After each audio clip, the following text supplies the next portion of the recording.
another Triforce Productions documentary. Last week we featured Carmen Sandiego and Waldo after their tragic loss when their firstborn son disappeared 15 minutes after birth. Today, however, we feature the Arthur Dent story, with guests Ford Prefect and Zaphod Beeblebrox. So then, sir, would you care to tell us what happened that Thursday morning? Just trying to stop the bastard from knocking down my house. Can you please elaborate? Well, they wanted to build a bypass, which I only found out the day before. They said it was in the display apartment. I went to the display apartment yesterday. It was in the cellar.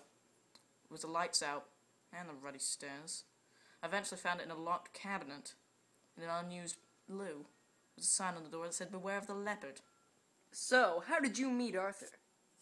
Well, I landed on Earth about 15 years before it blew up.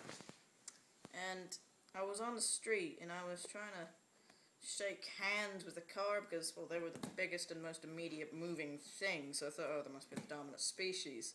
And it was like it was speeding along where I was about to shake its hand. Arthur came, tackled me down, and saved my life. So wait, you're not from Earth? No, I'm from a small planet in the vicinity of Betelgeuse 7.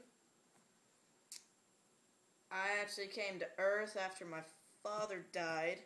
He died of shame because I never learned how to pronounce my real name, which is still a terminal disease in some parts of the galaxy. Hi, I'm with the WWW Word Company for the word of the day. Sorry, Mike. Today's word of the day is monotony, which appears in the Hitchhiker's Guide to the Galaxy. Do you want to know what that means, Declan? I sure do. Google it.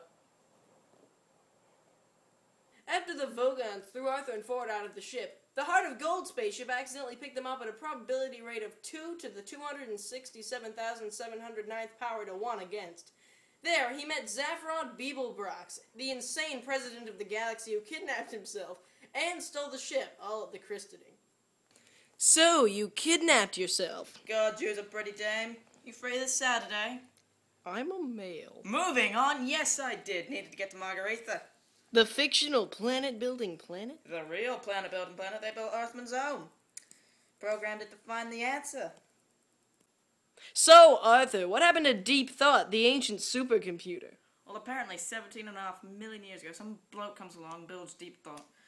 Asks, what's the answer to life, the universe, and everything? 7.5 million years later, it reads 42. 40 ruddy 2. So Deep Thought builds Earth as the next supercomputer. Comes up with the question, that's 42's the answer to. 5 minutes. 5 minutes! Before they could find the Vogons come, blew it up, killing 7 billion bloody people. They wanted to cut his brain out, look for the question. Arthur was a product of Earth, so he could hold the question. Quick thinking he made up, so stopped him killing him. So, what were the questions you made up?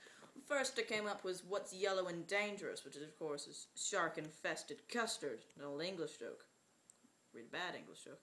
Then it came up was, what's 6 times 7, which is 42, obviously, but they told me it was too literal.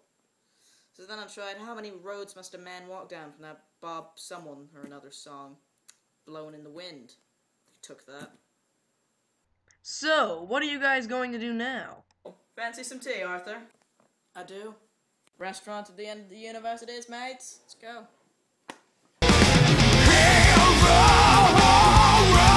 All hail and sanctify my domination.